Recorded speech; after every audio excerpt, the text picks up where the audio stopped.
Well, the death toll is rising tonight after what is being called the deadliest attack in Jerusalem in years. Two Palestinian cousins, armed with meat cleavers and a gun, stormed a synagogue in Jerusalem during morning prayers today, killing 4 rabbis before being shot and killed by police.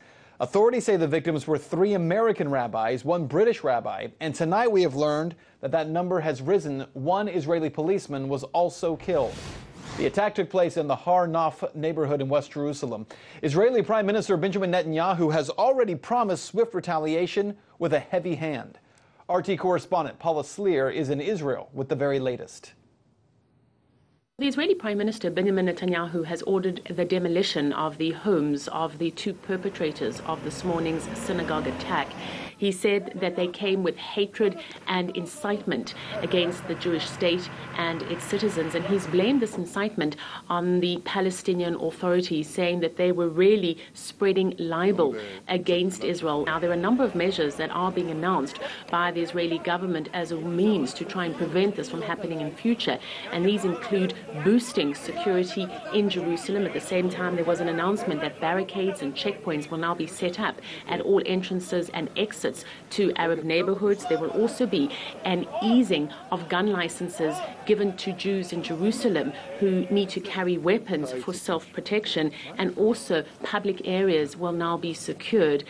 At the same time, there are celebrations in Gaza where masked men armed with axes, guns and knives have been mingling with residents of the Rafah area, where sweets are being handed out, and really today's attack is being called by some, particularly Hamas, as a celebration, saying that it is in retaliation to Israel's harsh tactics, particularly when it comes to the Al-Aqsa Mosque. All of this comes amid growing fears here on the ground that what we could be witnessing is the start of a 3rd Intifada or a 3rd Palestinian uprising. Yossi Mendelowitz's son Yuval was just 13 and a half years old when a suicide bomber targeted the bus he was taking home from school.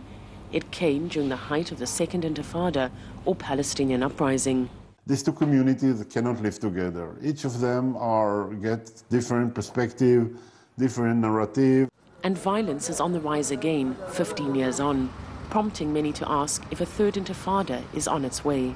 It's a different intifada because in the first and the second intifadas, there was a very clear starting date. With this particular phase of the Palestinian struggle against apartheid and occupation, there is no clear one day in which this started. But each day the violence rises a notch, provoked this time by Israel's restrictions to the Al-Aqsa Mosque, a site holy to Muslims located on the Temple Mount, hugely symbolic for Jews. First, a Palestinian rams his car into Israeli passengers at a railway station, killing 2, including a 3-month-old baby. 10 days later, another Palestinian does the same.